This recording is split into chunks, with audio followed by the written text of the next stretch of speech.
What's up guys, Davey here from phonebuff.com, and in this video we're going to be doing a review on the LG Nexus 4 by Google. We'll start off with a quick hardware tour. So on the top of the front you have an earpiece and a 1.3 megapixel front facing camera. Of course you have your large 4.7 inch IPS display, and at the very bottom of the front you have an LED notification light for all your notifications.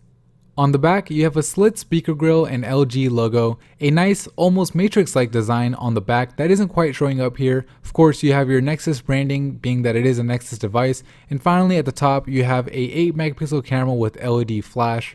On the left side of the phone, you have your micro SIM door and your volume rocker for volume up and down. On the right side of the phone, you have nothing but the power button to turn the screen or the device on and off. At the top, you have a 3.5mm headphone jack and your secondary microphone. And finally, on the bottom, you have your micro USB charging port, your primary microphone, and two little screws on each side to open up the device. Alright, so let's get right into the review. The first thing I want to talk about is the build quality and design on the Nexus 4. My first impressions of the phone were that it felt like a premium device. Both the front and back are covered in Gorilla Glass, with the back having this unique sparkle design that shows up when light hits it at an angle, and I honestly feel like it's a really nice touch. On the front, the glass is smoother than your average touchscreen, making it easy for your fingers to glide across it. I found this to be especially useful when gaming, considering all the quick movements you need to be able to make. And because the glass is so slippery, I'm glad Google decided to go with a soft touch rubber material on the edges, which gives you a great grip on the phone while also giving it a nice matte black finish. When it comes to size and weight, the Nexus 4 is on par with other top Android handsets like the previous Nexus and the Galaxy S3.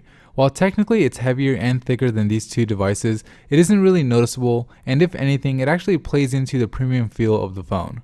Speaking of premium, let's talk about the display. The 4.7 inch IPS Plus display on the Nexus 4 has a resolution of 1280 by 768, which nets you about 317 pixels per inch. Because its width is 768 instead of the typical 720, you do get a little bit of letterboxing when viewing HD video, but it's barely noticeable and the extra pixels are actually welcomed. Just about everything on the screen looks sharp and accurate, so to sum up this part of the review, I had to say that the screen is definitely one of the best out there. With a screen like this, you want to make sure the phone can handle whatever multimedia you throw at it. And with the Adreno 320 GPU, the Nexus 4 does this beautifully. The games we tested ran without a hitch and kept their high frame rates.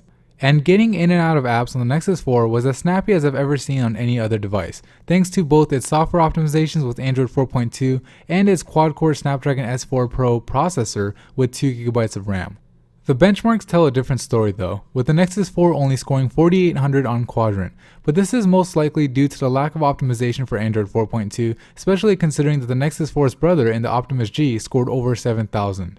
Alright, on to the camera. The Nexus 4 has an 8 megapixel shooter with LED flash that takes pretty decent shots, but from my experience I wouldn't put it on the same level as the cameras on the Galaxy S3 or the iPhone 5.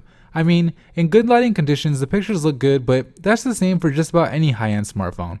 But in low light, especially with shaky hands, the camera on the Nexus 4 just doesn't perform as well as some of the other top smartphones. But don't take that as me saying the camera is bad, because it definitely isn't, and if you're not coming from another new high-end smartphone, the camera should still be an upgrade. Okay, so you've got a decent camera, a powerful processor, and a killer screen. That combo may have you worrying about the battery life a bit. The Nexus 4 has a 2100 mAh battery under the hood just like the Galaxy S3 does, and just like with the 8 megapixel camera, it doesn't seem to perform at the same level. On average, I got about 7 to 8% less use on the Nexus 4's battery compared to the S3's, but the good news is it should still be enough to get you throughout the day. Call quality is about the same on the Nexus 4 as it is on other high-end Android smartphones, and the speaker in the back is loud enough to get the job done, but not quite as loud as on phones like the Galaxy S3 and the iPhone 5. This is especially true when the phone is sitting down on a counter because the slit-style speaker grill almost gets sealed off, which drastically lowers the volume.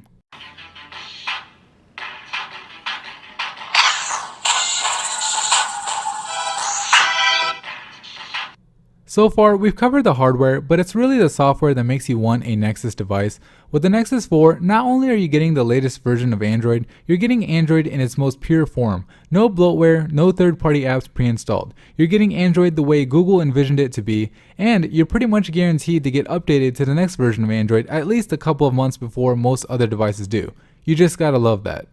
Overall, I give the Nexus 4 a thumbs up. While I wish I had a better performing camera and battery and full 4G LTE support, I think that the beautiful HD display, the powerful quad-core processor, the pure Google experience, and the ridiculously low price point are more than enough to make up for it. Alright phone buffs, that's it for me in this review. If you found it helpful, please hit the like button and subscribe to the channel for more videos just like this. Thank you for watching.